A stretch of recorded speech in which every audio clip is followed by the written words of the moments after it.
Magandang po sa lahat po ng nanonood ng Mission Action, Kwentuhan Legal.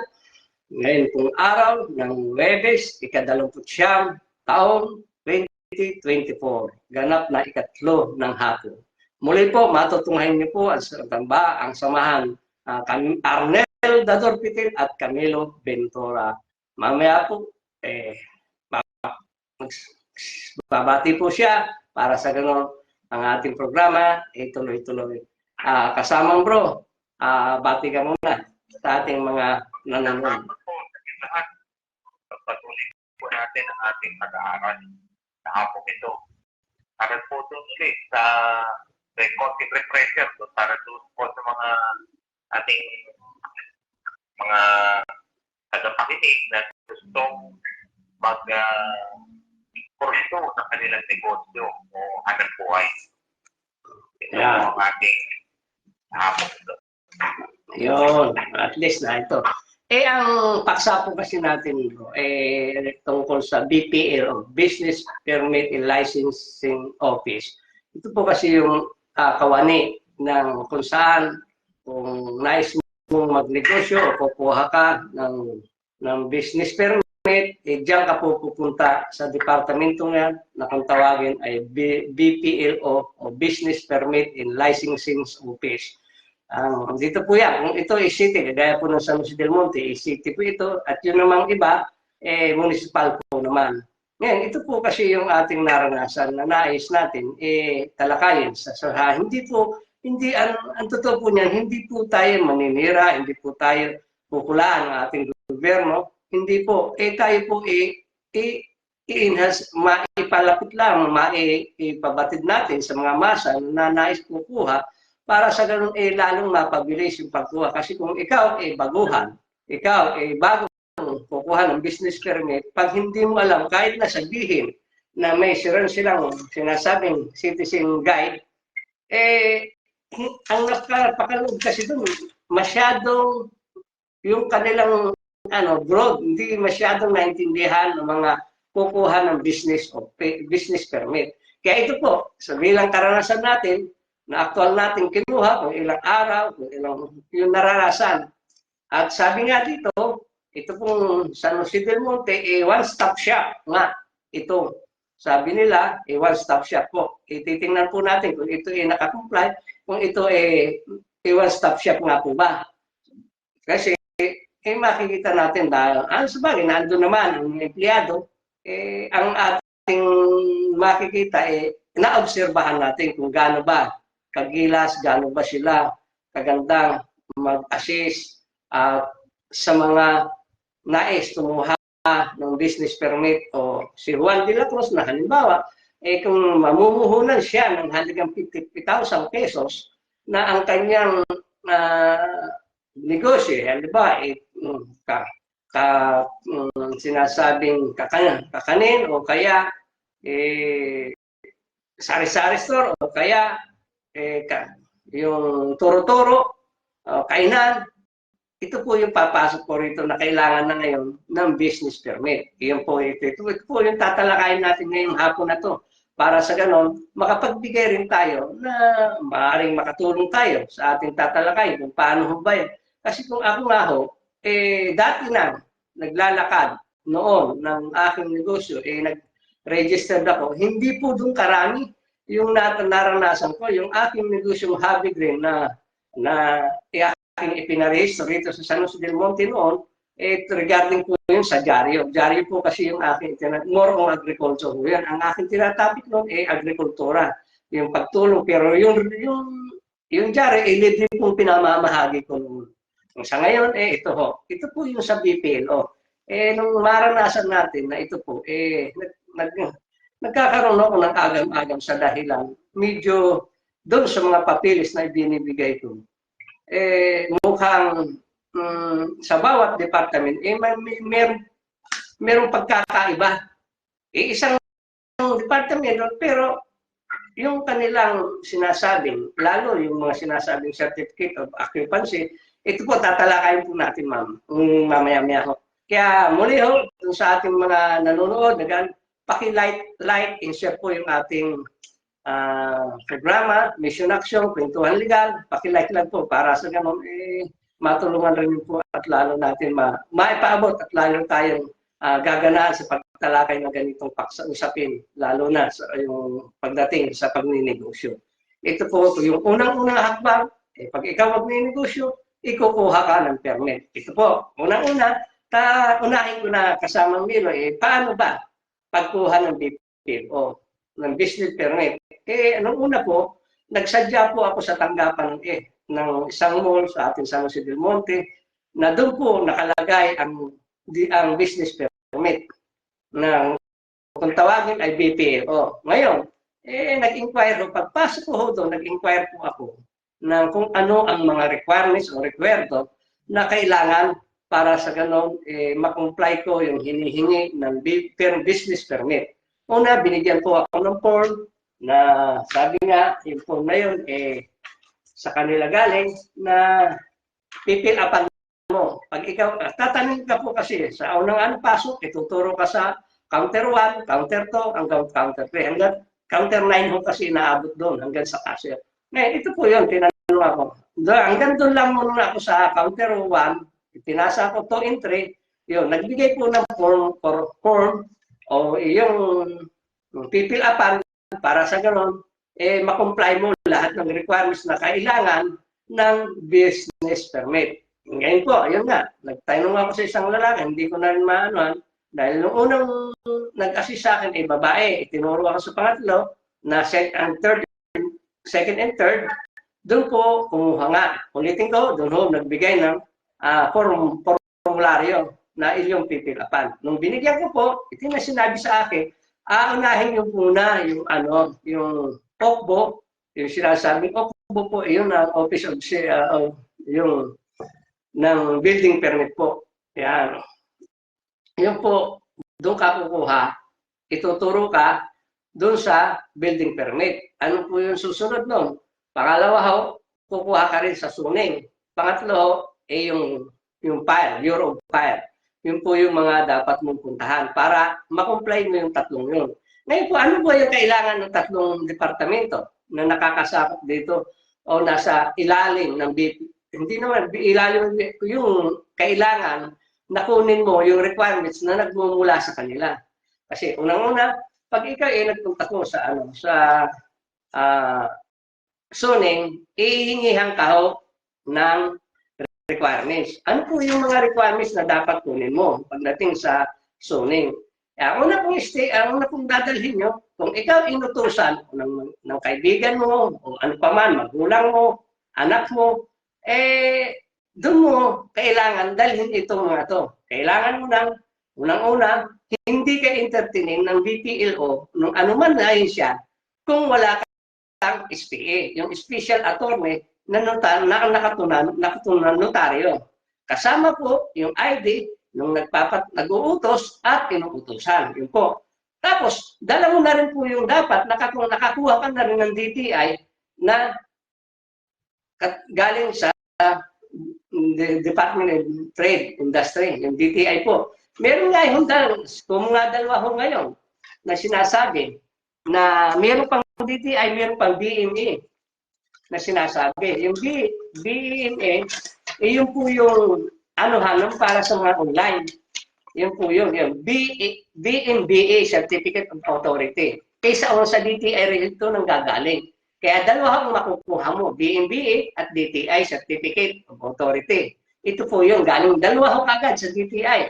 Di sa makatwid, na agad, karagdagan mo yun. Di, sabi nga, tatlo na.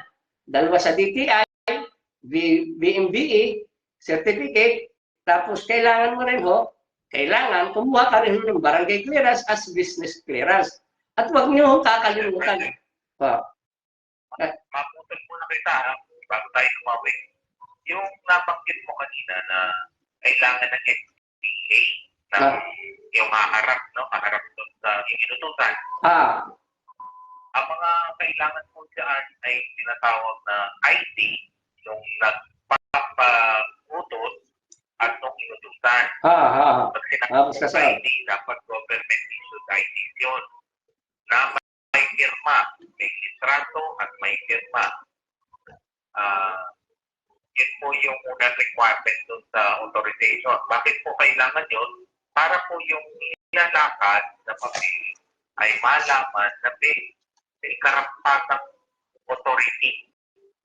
No? Para bang kung ano man ang gagawin ng update ay pinahihintulutan itong representante na siyang gumawa. Yun lang po ang purpose nun. Pangalawa naman, yun sa DTI po na nabanggit ni Brother, dalawa po yung purpose uli nun. Yung isa yung para sa trade name, kasi po ang mga trade name may tinatawag tayong para tayong gumagawa ng isang personalidad. No? Dalawa po kasi klase yan eh. Meron na tinatawag na kung ikaw ay single proprietor o isang tao lang na may-ari, yung personalidad ng may-ari at personalidad ng establishmento ay isa. Pwedeng ganun na yun. Kaya meron din yung tinatawag na one person corporation. At meron naman yung tinuturo natin sa civil law na corporate. Pag corporate po, ibig sabihin korporasyon. Parang halimbawa po dyan San Miguel Corporation. No? San Miguel Corporation ay may sarili legal entity. Ibig sabihin parang siyang artificial na tao. Pwede siyang umaksyon ng sarili. Dahil through its representative. Medyo mahalalim na diskusyon po yun. Pero yun lang po ang pagkakaiba nun. Ay, hindi napanggit po na bago si Brother yung BMDE o BAMBI. Tama ba, Brother? BAMBI yan. BAMBI. Yeah. Ano yung abbreviation na yan? Nakalimutan ko na yan eh. Itong BAMBI kasi, ang sinasabi nito, yung BAMBI kasi, ito yung galing sa DA, registered, nakalagay kasi, BAMBI, Certificate of Authority, registered Barangay Micro Business Enterprises. So, okay. Barangay Micro Business Enterprises. Yun ang sabi, BMBA. Ito yung latest. Ayan. Bagong aspeto po yan. Yan po naman BAMBI na nababanggit ni Brother. Yan po ang purpose naman yan. May kinalaman po yan doon sa tax incentive. Sa ibang araw po natin babanggitin yan. Pero yung ibig lang sabihin ng gobyerno, umpisa ka pa lang na nag-ahangad na magtayo ng negosyo, tingnan mo na kung qualified na doon sa BMDE. No? Yan. Bibigyan natin ng din yan pero bago ito, binabati ko nga pala kasamang bro, yung ating unang nanonood sa atin. Ito kilala ko ito dahil nung sa Asian Development nagtatrabaho ito, naalala ko si Ma'am Leonor Paras Alejandro at si Maxine Rapanot at si Captain Fidel Chacon. Ay sir, salamat to sa inyong panonood. Sige, tuloy-tuloy tayo kasama bro. Ito kasi yung sinasabing ito nga, nasabi ko na nga, ito yung kailangan. Bukod doon sa sinabi BMBA, barangay clearance, kailangan kung ikaw, kailangan mo rin yung contract to lease. Tapos kailangan mo rin yung sketch nung tindahan na upahan mo. Para sa ganun, kung ito na-submit mo na, at huwag niyong kakalimutan yung picture ng building. Yung building at yung loob. Yun ang mga requirements. Pag ikaw pupunta sa zoning, ito unang puntahan dito sa zoning. Pag ito na-comply nyo, within 3 days ito, i-release nila. Pag na-inspection na ng taga-zoning, ito, bilib ako rito sa zoning. Bro, napakabilis umaksyon. Within 2 days, 3 days. 2 days pa lang, tapos na. Ito ang kaya lang, ito nga. Ang isa pa sa gusto kong bigyan din doon, bro. Bago natin ituloy, kung natin. Ito ang nakalagay kasi rito sa atin, sa kanilang citizen guide to business registration. One-stop shop po ito. Ito, one stop yun. Mamaya bro, tapusin ko itong ano, kasi mamaya, paano ba nagiging one stop shop ang isang, ibig sabihin, ahensya, ganito. Ito po, tapusin ko muna bro itong sa yung mga kailangan sa suning, kasi ito ang nakakaligtaan natin. Pagpunta mo doon, kailangan Xerox copy na po ito. At dala-dala nyo yung original. Kasi hindi po pwede na wala yung original. Automatic ho, dala nyo yung original para sa titingnan ho nila yan. Pag nakita po nila yan, di kukuhanin nila, i-stapler na. Kung saka pa lang nila aayusin. Pababalikin kayo dahil sa maghapon, 3 days yan, 3 days ho yan. Pagkatapos mo nang mag-ano ng sunin, babalik ho kayo sa office of the building. City, yung OCBO, Office City Building Office, yung sa engineering, yung tinatawag na OCBO. Yun. Babalik ho ngayon kayo. Pag nakabalik ho kayo ngayon, itong si engineer o yung mag-a-assist, hahanapin rin sa inyo, una muna, yung inyong SPA, yung occupancy permit, kung ano ho yung nasa una, yun din ang isinaka-xerox, isasubmit nyo rin ho sa OCBO. Para sa ganun, wag ho kayo pabalik-balik. Kaya gaya nung naranasan ko, ay kasama ko, 5 beses ho ako nagpabalik-balik. Kasi, nung una, nagiging chap-chap kasi yung kanilang ibinibigay na impormasyon. Para hindi gaya ng iba na ito kaagad. Ito ang nagiging problema kasi sa iba natin ahensya. Pag ganito, masyadong broad. Ito, OCBO. Ano ba ang OCBO? Yung Office of City Building, Office of City Building. Yun ang nagiging problema. De, ikaw naman, hahanap, ganito, ibibigay mo. Dahil ibinigay ng BPLO, tumakbo ka sa OCBO, di tatakbo ka sa zoning, pagkatapos sa fire. Yun din ho ang kailangan. Sa madaling salita, kung ano ang ibinigay mo sa OCBO, sa fire, sa zoning, yun din ho yun. Kaya lang, dito, huwag mong kakalimutan lagi yung sketch, kasi yung nang inspeksyonin. At number 1, yung picture ng katunayan. At huwag mong kakalimutan kung ilang square meter. Nakalagay ho kasi dyan kung ilang square meter yung inyong aakupan, yung inuupahan. Yan. Yan ho yun, ganun po yun. Ngayon, pagdating na naayos na, ang naging problema kasi rito sa BPLO, itong OCBO, magbibigay ho ang Office of City Building Office, magbibigay ng 10 days. 10 days mo hihintayin bago nila inspeksyonin.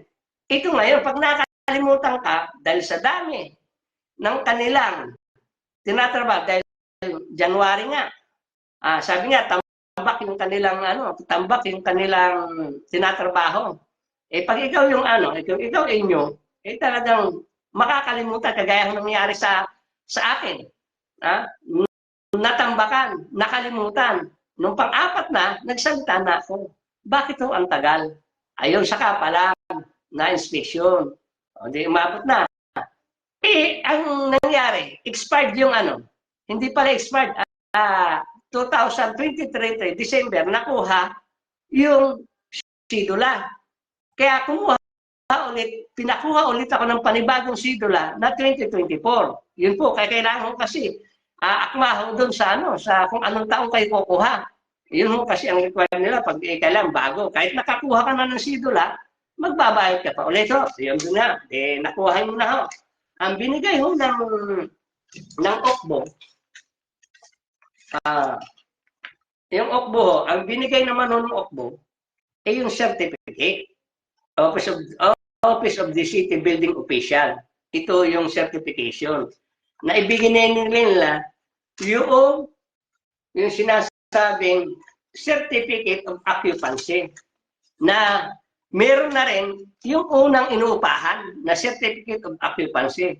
Na ito, medyo itatanong natin sa ating kasama, mukhang nadudubli yung natitriple pa yung Certificate of Occupancy. Kasi ang binigay ng City Building Official is Certificate of Occupancy pa rin.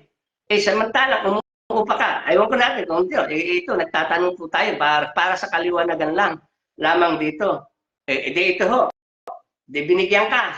Pagdating naman sa Bureau of Fire, Fire Safety Inspection, kailangan mo na, yung ibibigay rin sa'yo, ang nakalagay ho, nakacheck, for Certificate of Occupancy. Occupancy na naman po ito para sa fire. Yan ho. Okay na, naibigay na sa'yo yung tatlong bagay na ito mula sa OCBO, sa fire, sa zoning. Didiretso ka na ngayon sa sa BPL mo, balik ka na ho ngayon doon. Ngayon, pag naibigay mo ngayon, anuhin na ngayon, re-revisahin na ngayon yung mga papeles. Yung sinasabi ko, sabi nga, bali 10 araw kailangan, yung zoning, fire, ngayon, asidula, hindi na ho. SPA, barangay clearance, business permit, at occupancy permit na galing na sa OCBO. At DTI, kasi yung BMBA, hindi nila isinali. Pero kasama, dapat noon, hindi nila inilabas dahil yung pala, itong BMBA, pag meron ka niyan, meron kang tax exempted, bababa yung binabayaran mo. At yung contractualist, yun no. Tapos kasama ho doon, yung pag sinabi contractualist, yun ang ipapakita mo, kukunin. Saka picture ng inyong establishmento na uupahan. Saka pala nila, computer, ito, may nakalimutan ho pa nga ako. Yung po pala, meron din AMB. Yun ho ang isa. Kailangan, hanapin naman ngayon, isasabihin sa'yo, mag-online ka, hanapin mo kung saan nakalagay yung category bilang isa kang anong klaseng negosyo ang inyong binuksan. Yun po yun. Kung ikaw kagaya sa amin, AMD, ang sabi nag-online, hindi makita. Dahil yung sa categorize, hindi makita kung ano siya. Puro malalaki. Sa maliliit, yung indoor, hindi mo makikita mismo sa kanilang online. Kaya bumalik ako, tinanong ko kung ano ang gagawin. Tinanong sila na mismo ang nag-encode, naibigay naman. Pagkatapos nun, nangailangan ng notary. Papanotaries mo ngayon. Yung na kailangan na sa Certificate of Compliance, notaryado, plus yung affidavit of ang pinatawag nun. Dalawa ho kasi yun. Yung kailangan doon. Yung sinasabing yun nga, mamaya, babanggitin ko ulit yung dalawang yun. Kailangan naka-notary ho yun. Akit mo, ibabalik mo. Pag naibalik mo na ho ulit, sa BPL mo, pupunta ka straight para sa evaluation. Pag na-evaluate na ho yun, pupunta ka na sa number 5. Pag na-evaluate na naman number 5, yun na ho yun. For payment na. Magbabayad ka ngayon, pag na-compute na ng evaluation at babayad ka na sa treasury. Pag nabayad sa treasury, magbabayad ka pa rin ulit sa Bureau of Fire. Yun ang sinasabi. Yun ang hindi ko pa kung ano yung binayaran ko sa Bureau of Fire. Panibago na naman ho yun. Depende ho sa sa Bureau of Fire ho kasi, depende, kagaya ng isa, okay ang negosyo. Yung pangalawa, indoor playground. Halagang 678 yung indoor. Yung babayaran. Oo, yung babayaran. Yung okay naman, 500 lang naman. Yun na. 499.99 ang babayaran. Kasalukuyan pala, nanonood si Simple Guy Hart ng Laguna. At si Tena Moore, at si Rizal de Cuenca. Kasalukuyan pong nanonood sa ating talakayan. Salamat po sa inyong patuloy na pakikinig kasamang Melo at bro. Yun bro. Ngayon, pagbalik mo ngayon doon, babalikan mo ngayon siya ng 3 days ulit. Kaya doon pa lang, dito pa lang sa BPLO, kumukonsumo ka na ng 12 days. Kung 3 days inspection, 3 days ang problema dito sa OCBO, maabot ka ng 17 days. Yun ang may pinakamasaklap doon, 17 days. Kaya kinuwinta ko yung aking umaabot ng mahigit 2 buwan. Ay kulang-kulang 2 buwan bago mo ma-comply yung business permit. Ngayon, ito, ito papasok na yun tayo bro dito sa sinasabing, ayaw ko kung ito hindi naman sa atin na, no? Ito ba nakakomply dito sa bago nating sinusundan ng Pangulong Duterte na Republic RA 1103 ito ba nakatulong o nakapabilis? Kasi sabi na 3 days, 1 week lang, okay na. Ito ang problema, bro. Ito sa napansin ko. Sa obserbasyon ko lamang. May katanungan ako, bro. Ito, gusto ko lang maliwanagan. Pag sinabi bang one-shop stop, ito ba isang building o magkakahiwalay? Kasi pag ikaw pumunta sa SM, hanggang doon sa Okbo, 4 kilometer ang layo. Mula. Ganito siguro bro, parang ito hindi sa atin ang galing to, dito to mismo sa batas ng RC 11032. Dahil doon sa article, section 4 niya, ito ang yung section 4 by the way, ay ibig sabihin definition of terms. So parang dictionary ito, no? Ito po, dito po define yung isang business one-stop shop. Sa wikang English, a single common site or location or a single online website or portal designated for the business permit and licensing system of an LGU to receive and process applications, receive payment, and issue approved licenses, clearances, permits, or authorization. Period.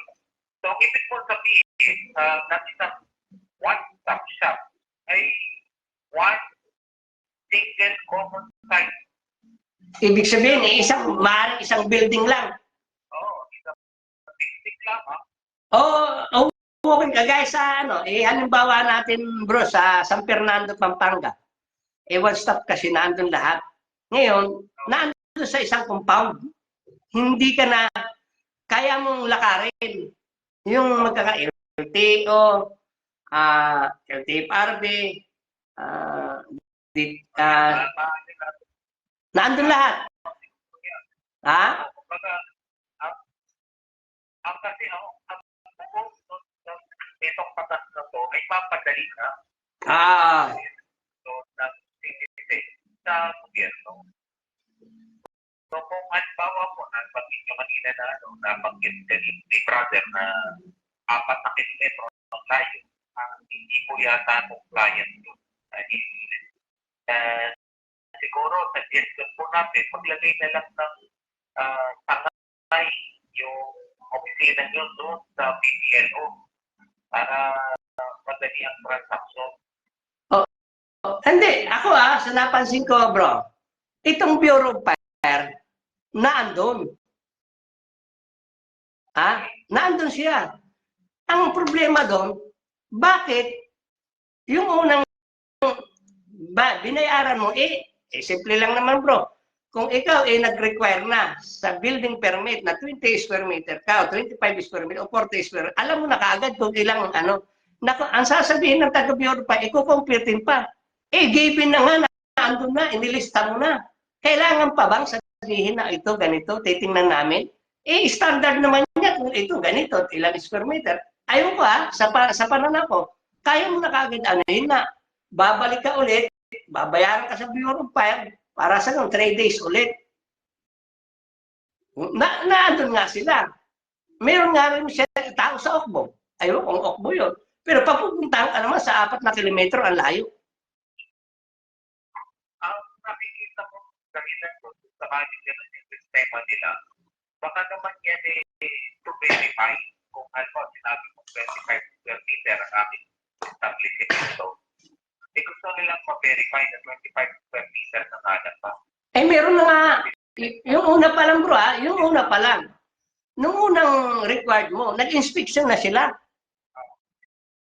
Bakit may nahuhuli pang bayarin? Kaya ikaw, kung ikaw, sakto lang yung pera mo, magugulantang, gano'n, nagulantang ako. Hahanap ka pa ng GCash, manghihiram ka pa sa kakilala mo.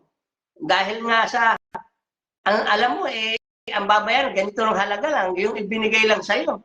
na halaga. Meron pa palang sorpresa. Ayun ang mga dapat, yun ang ito sa nakakapagpabagal sa tingin ko Kung ito naibibigay kagad ganito, tapos, yun nasunod yung RA03. 1103 to. Talaga akmang-apa, tupad na tupad. Sa ngayon, aywan ko Aywan ko, ako nga tinawagan ko ng pansin, totoo po, tinawagan ko ng pansin si iba, yung kanilang hepe ng BPO. Nung pinuntahan ko itong si assistant chief nila, si Nisa, kinausap ko, pwede ho bang ma-interview sa aming mission, sa Mission Action Kwentuhan Legal, itong, hindi po ako na maninira, hindi po kami, sa amin lang, baka makatulong yung aming programa na maipalawanag sa mga ating kay Juan de la Cruz, yung ating nais na kumuha ng business permit. Ang sabi sa akin, balik ka, pakainin muna natin. Ano mo ba bro, sinabi sa akin? Simple-simple lang naman ang hinihingi ko. Pwede makatulong. Ano sinabi sa akin? Wala ho siya. Ang bilis naman palang makatakas pag-interview. At itinuro pa ako sa PIO. Kailangan dumadaan sa PIO. Hindi naman tayo. Alam mo, hindi tayo, sa tagal na natin 35 sa larangan ng media, alam natin yung Public Information Office. Ituturo ka na kinalaman, hindi naman sa minamaliit natin yung PIO. Yung bang BPLO, sino sasagot PIO? Hindi nga alam nung tanong mo PIO, ano ang business permit, pakuhanin mo. Alam ba niya? Pagdating naman sa city engineering, sa city building office, alam niya ba yung trabaho ng engineer? Hindi. Ayaw ko bakit ganito yung ating mga opisyalis na ituturo ka, bakit? Gusto lang takasan yung may tinatanong, hindi naman sisiraan sila. Ang sa atin lang, makatulong tayo, mabigyan natin ng mapabilis at yung mga dapat, hindi nagpapabalik-balik. Ano kagaya nun? 5 beses ka bumalik, 7 beses ka bumalik. Napakamura ng gas natin, bro. Di ba? Kaya nga tayo nagkaroon siguro ng ease of doing business acting. Ang importante nga dyan para sa mga pag-ipag-transact sa mga business o sa mga opisina ng gobyerno, hahanapin niyo po yung citizen chapter, number 1 po yun.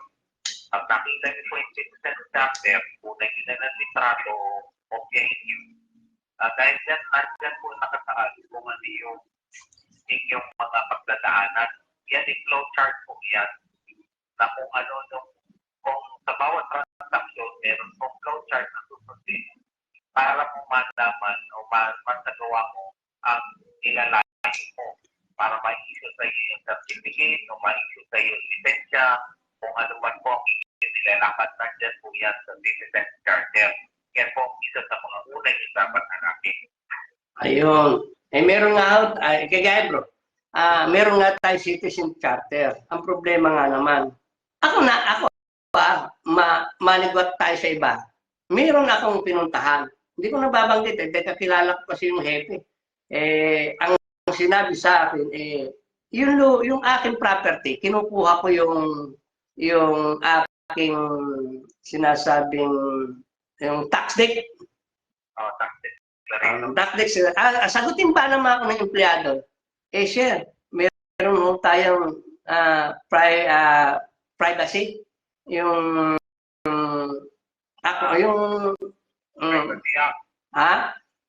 Ano yung Privacy of Information Act. Privacy of Information. Meron ho tayong ganun. Tinanong ko yung empleyada, ma'am, naintindihan mo ba yung sinasabing yung privacy na sinasabi na yung nabatas na yan? Ako na nga kakuho ang kumukuha. Bakit kailangan ko pa na isasabihin mo sa akin yung salitang yan? Hindi naman kako applicable sa akin yan. Yung private Data Act, Privacy Data Act, sinabi ko na ano siya, pinarating ko doon sa HEPE. Ayun, pinagalitan ng HEPE. Ika po, dapat naman kako, yung ilalagay dyan. Hindi naman tayo nagmamagaling. Ang sa atin, yung tingnan mo, i-evaluate mo, alamin mo. Isakto ba yung aking sinabi? Tama ba yung aking pagkakaintindi? Ito ang problema sa atin. Yun ang nagiging nakikita ko. Kagaya sa BPL mo. Pagpunta, yung iba, tama. Yung iba, mali. O kagaya nung unang punta mo kagad. Punta ako agad kayo dun sa Okbong. Yung pala, ang dala-dala mo lang, DTI ganyan, marami pa palang kailangan. 10, yun. Kung isi-xerox mo nga yun, bro. Doon sa tatlong nga, 30 xerox yun. 3 papilis. Pang-apat yung bali 40 pesos, mahigit 40 xerox ang iahanda mo. Ay, sa dalawang pesos. Minsan pa, pag yung napuntahan mo, dahil walang xerox doon, mahal pa, 5 peso pa. O kaya minsan, ipopotocopy dahil sila, yung naka-printer. Mahal pa. Minsan 10 peso, di nagkalit. Doon pa lang. Sabi nga, ito ang natin. Yun ang sinasabing, paano natin makakatulong. Alam natin, kailangan natin ng gobyerno na mangulikta ng ganitong mga buhis, mga ganito. Kailangan maibigay naman yung serbisyong pinakamainam. Sabi ko nga doon, bakit ho kayo naiilang na tanungin ng media? Hindi naman ang aaway ng media ho. I-informa lang, ipapaliwanag sa masa kung ano po yun. Wala nang iba doon. Ayaw ko sa iba, ako siguro, kahit Chinese siya, pinupuntahan ko at iniaalam ko, ipinaliliwanag ko.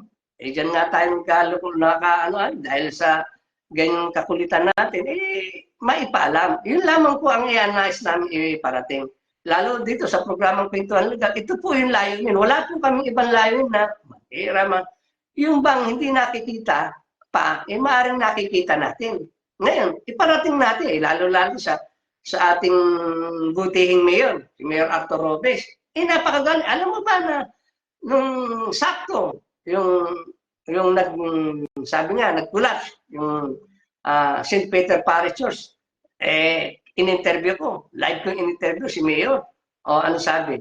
Pagkatapos ng interview, alam mo ba na, bro, binuri ko siya. Bakit ka mo? Doon sa kanyang, yung sa Pampalay General Hospital, napakaganda. Samantalang nung pumunta ako doon, hindi mo akalain na doon, at napakaganda ng synchronize nila. Yung kanilang, hindi gaya kasi noon, ganito. Yun, mabibilis sa mga doktor at nurses na nagsisipagan. Kaya pinuri ko ngayon, galing. Sabi niya nga, lalo pa natin pagagandahin. Natuwa ako kay Mayor Arthur. Ito si Mayor Arthur Robes sa ating napakaganda ng layunin, napakaganda ng Ang problema, yung ating mga kasamahan na nagiging empleyado. Ano ho ba yun? Hindi ho namin inalo dahil lahat yan nagtapos. May inaral. Ano nga ang problema? Hindi ho ba? Bakit bumabagal? Ano ibig sabihin? Bakit bumabagal ang isang departamento? Kung ganun. Ito pa, sinabihan ko, alam mo ba, ito nga si Architect Halong, na-meet ko. Yung pagkabla, dating pulis, Lieutenant Colonel, ngayon, Colonel na, dahil retired Colonel. Ang sabi ko nga, parang pamilyar kayo, dahil may kasama ako, Halog din ang apelido, reporter.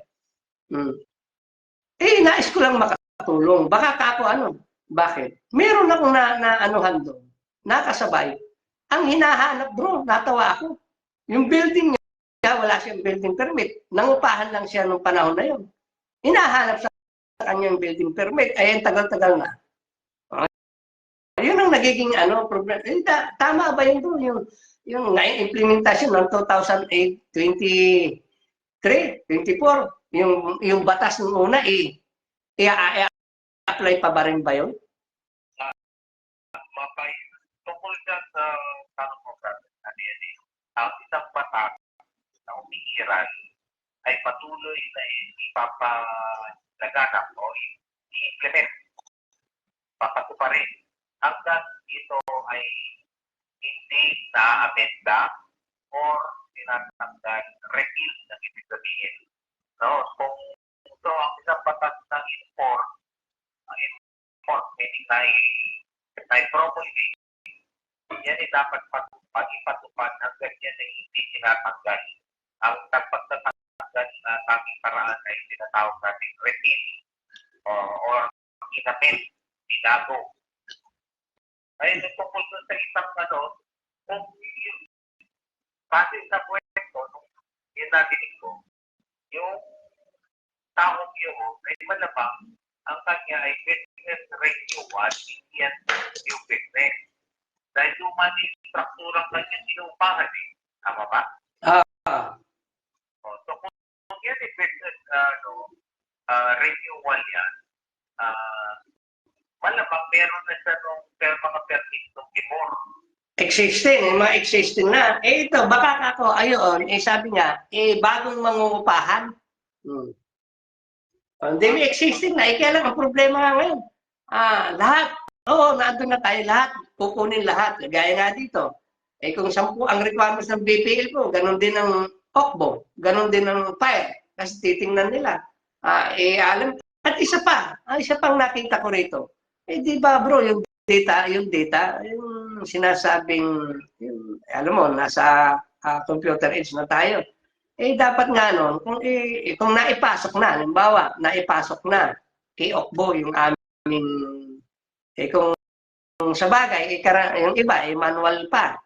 Kung computerized na, pag entry doon, isang pitik lang. Kung ikaw kumuha ng business permit, pag na-encode na yung iyong mga titingnan na lang kung ano wala. Hindi. Si-xerox mo lang ulit, o ulit-ulitin mo lahat. Yun ang data.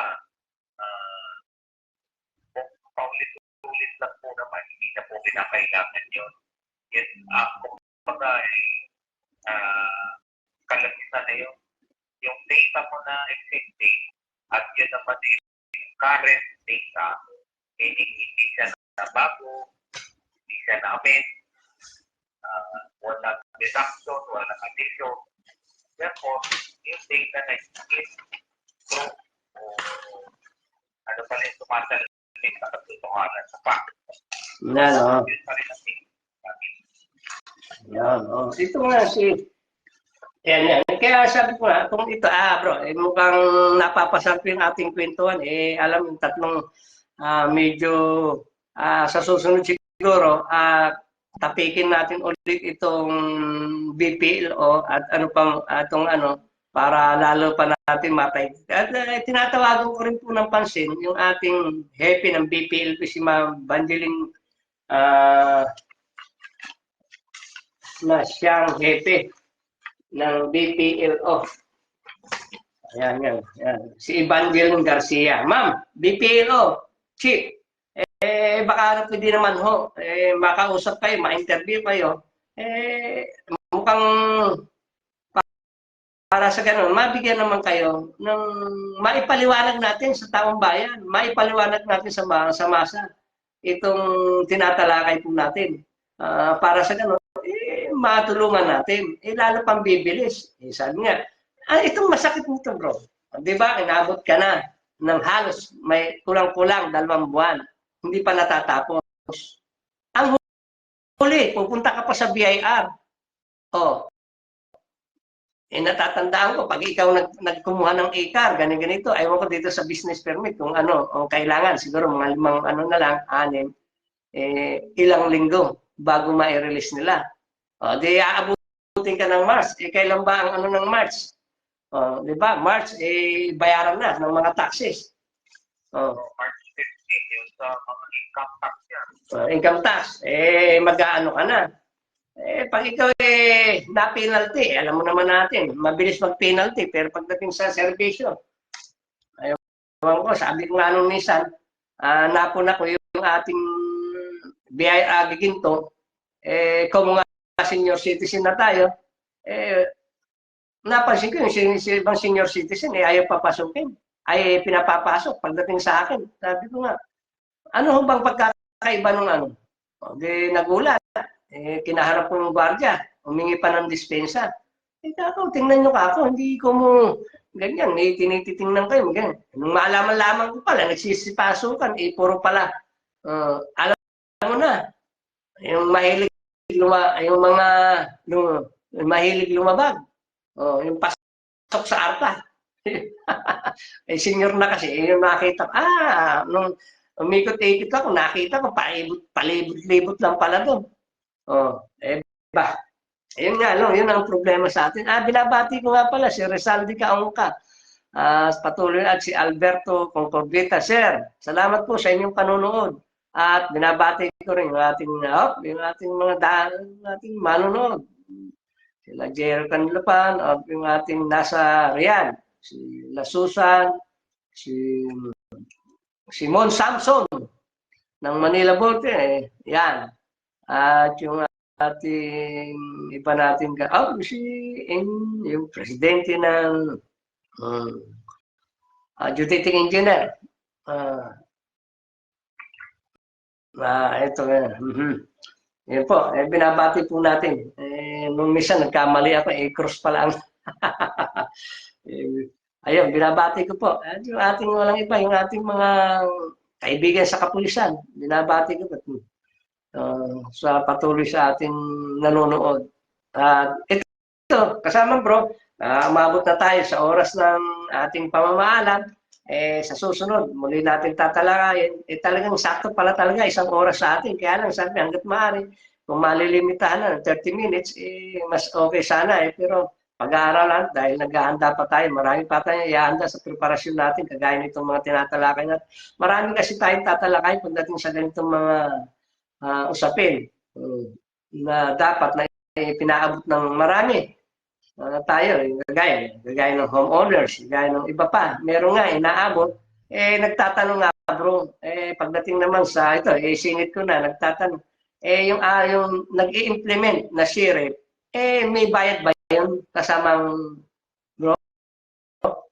Pag ikaw, sabi, yung property, pumunta yung may kasamang sheriff, yung sheriff, mukhang nangihingi ng bayad. 2 digit pa naman ang hinihingi. Ano ba yun? Allow ba yun kasamang bro? Ang nababanggit po dyan yung sheriff yan. Ibig sabihin po, galing sa korte yan. So, malamang, yung nanalo doon sa kaso ay nagpapa-implement na ng desisyon ng korte. So, natural po na may mga kakibat na gastos din yan. Halimbawa, yung pamasahin ng sheriff or etc. Yan po malamang ang valid na sinilin. Ayun. Pero, parang, po yan, kinakausap po dyan ang korte na iba pong ahensya, ibang branch of government, judiciary po yan. So, meron po silang sariling, sariling pamamalakad na. Pero yan po, meron pong minimal naman po dapat yun, yung mga sharing fees, tinatawag. Meron nga po ganyan.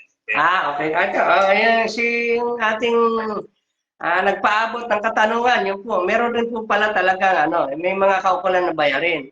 Kaya sinasabi, malay mo, yun nga kailangan. Hindi naman po pwede mag-play. Sariling bulsa nila ang magmula.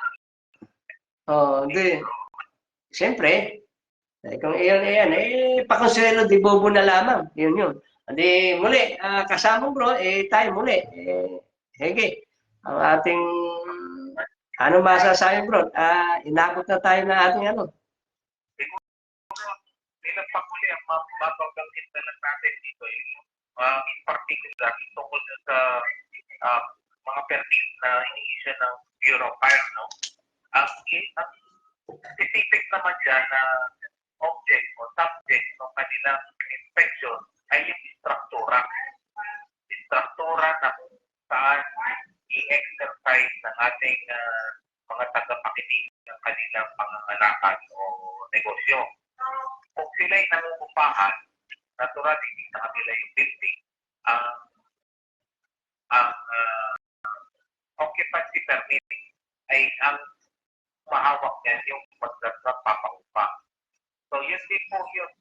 Kung hirap po kayo ng hiramin yun sa may-ari ng building, yung mga dokumentong yan, papotocopy niyo po at yan na rin po ang inyong ipresenta. Dahil isang struktura din naman po ang pinag-uusapan.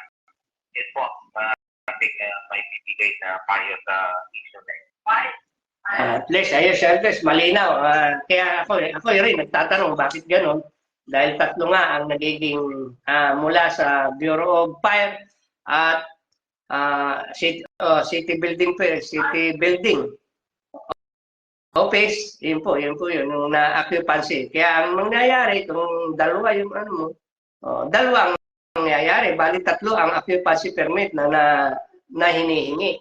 Una doon sa may-ari, pangalawa sa iyo, at bigay ng Bureau of Fire. Yun lamang po. Maaari po, yung lahat pong nakikinig at nakikinig, ating mga opisyalis na siyang nangangasiwa, bukas po ang inyong lingkod, yung Kwentuhan Legal, handa po kaming pakinggan yung maaari namin puntang kayo para intervene, ipaliwanag naman yung inyong side para wala ho tayong kinikilingan, wala tayong paman na layunin na sabi nga, hindi po kami, wala po sa aming bokabularyo ang manira o pasianuhan ng anumang ahensya. May pahabol lang ako. Kasi yung pinag-uusapan natin na 11.032, hinahanap ko kung mayroong occupancy permit na napapanggit. Ang occupancy permit po kasi naglalabas yan engineering department. Pero pagpatungkol po sa Bureau of Fire, tatlo po yan certificate pwede nilang ilabas. Una, yung certificate of party. Yan po ay para sa mga nasunugan. Ang definition po na binibigay ng IRR ng nasabing batas ay it is a document issued by the Bureau of Fire Protection to fire victims in view of the final investigation report for purposes of insurance claims and for other lawful applications. Yun po yung unang sertipiko. Yung pangalawang sertipiko po, tinatawag ng Fire Safety Evaluation Clearance. Ano po ito? It is a document issued by the PSP after payment of the required fee prior to the issuance of building permit and the balance after final inspection and prior to the issuance of the use and occupancy permit. Last po, yung Fire Safety Inspection Certificate is a document issued by the PSP after conduct of fire safety inspection and payment of the required fees charged by the building official or by the local government or by other government agencies concerning the granting of maintenance permit or licenses. So yun po. Hindi po maaari na yung tatlong yun, pare-parehong iingintay nyo dahil hindi po mangyayari yun. Yung po naon na natin tinanggit, yung incident of fire, yun po ay kung nasunugan. Yung sa ikalawa, evaluation ng clearances, para safety evaluation ng clearances, ito po ay nagagawad doon sa mga bagong struktura. At para naman po doon sa existing na struktura, yun po yung tinatawag na fire safety inspection certificate. So, isa lang po doon na dapat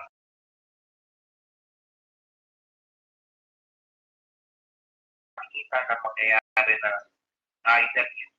either dalawa o tatlo nun hihingit na yun. Okay bro. Medyo sa atin yung ating rest. Sige bro. Muli, salamat at magandang hapon sa inyo lahat.